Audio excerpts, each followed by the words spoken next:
So the ones I just mentioned are the rules which are more specific to medical personnel, but there are of course other rules which medical health personnel should be aware of if they are involved in armed conflict.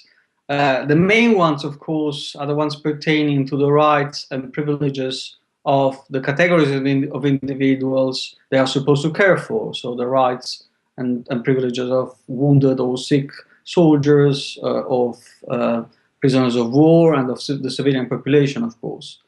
And there are, of course, other rules which more generally concern humanitarian assistance activities, and they should also be familiar with them because, of course, assistance brought by NGOs, medical NGOs such as CARE or Médecins Sans Frontières could also actually do qualify as humanitarian assistance.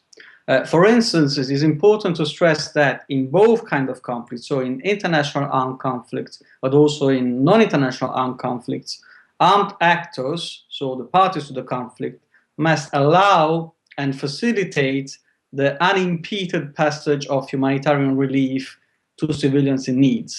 So if the civilian population has a demonstrated humanitarian need, the parties to the conflict must facilitate the freedom of movement of authorized and impartial humanitarian relief personnel. The civilian health personnel, as every relief worker actually, must, however, also know that it has an obligation to respect the so-called security requirements of the party of the conflict on whose territory it is operating. Otherwise, he or she can be expelled.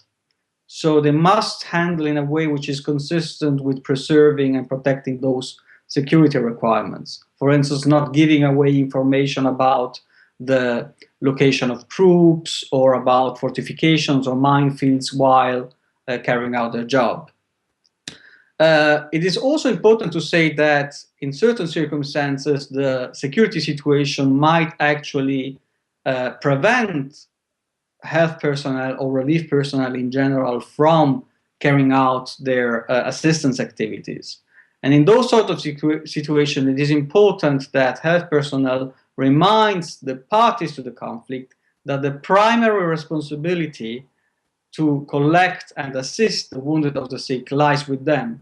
So it is the combatant parties who have the main responsibility, the primary responsibility to look after individuals who have been negatively affected by the armed conflict. It is also important that humanitarian personnel are aware of certain principles of IHL, of international humanitarian law, which might be useful in gaining humanitarian access. For instance, health professionals should remind their counterparts that nowadays it is an established practice to hold individual members of an armed group or of an army accountable for war crimes, crimes against humanity, and genocide. So preventing the activities of humanitarian personnel might actually amount to one of these international crimes, which can be prosecuted both by national but also by international courts. They should also make, especially in the context of non-international armed conflict, armed groups aware of the fact that being seen as respecting health personnel, as respecting relief personnel, might enhance their credibility and also their legitimacy, so to say, within internal audiences or international audiences. On the contrary, armed groups and national armies might also be made aware of the fact that being perceived as actors which disrespect IHL can actually undermine the support they have both internally and externally.